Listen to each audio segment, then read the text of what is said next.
বুধবার আয়ারল্যান্ডের বিপক্ষে জয় দিয়ে বিশ্বকাপের মিশন শুরু করেছে ভারত। ৮ উইকেটের জয়ে বড় অবদান রোহিত শর্মার। দলের হয়ে সর্বোচ্চ ৩৭ বলে ৫২ রান করেছেন রোহিত। ইনিংস খেলার পথে একটি রেকর্ডও গড়েছেন তিনি। প্রথম খেলোয়াড় হিসেবে আন্তর্জাতিক ক্রিকেটে ৬০০ ছক্কা হাঁকিয়েছেন তিনি। ৪৯৯ ইনিংসের মাইল ফলকটি ছুঁয়েছেন ভারত অধিনায়ক। ৫৫১ ইনিংসে ৫৫৩ ছক্কা নিয়ে দুইয়ে আছেন ক্রিস গেইল। টি-২০ বিশ্বকাপে ১,০০০ রানও পূর্ণ করেছেন রোহিতের। এখানে তিনি তৃতীয়। ২৬ ইনিংসে ১,১৪২ রান নিয়ে এই তালিকায় সবার ওপরে বিরাট কোহলি। ৭১ ইনিংসে ১,০১৬ রান নিয়ে দুইয়ে আছেন শ্রীলঙ্কার সাবেক ব্যাটার মহেলা জয়বর্ধনে। টি-২০তে ভারতের সফলতম অধিনায়ক হলেন রোহিত। এতদিন রেকর্ড ছিল ধোনির দখলে।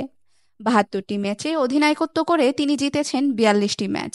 রোহিত বুধবার নিজের ৪৩তম ম্যাচ জিতলেন। মাত্র ৫৫টি ম্যাচ খেলেই এই রেকর্ড গড়লেন রোহিত। তবে টি-২০তে অধিনায়ক হিসেবে সবচেয়ে বেশি ম্যাচ জিতেছেন বাবর আজম।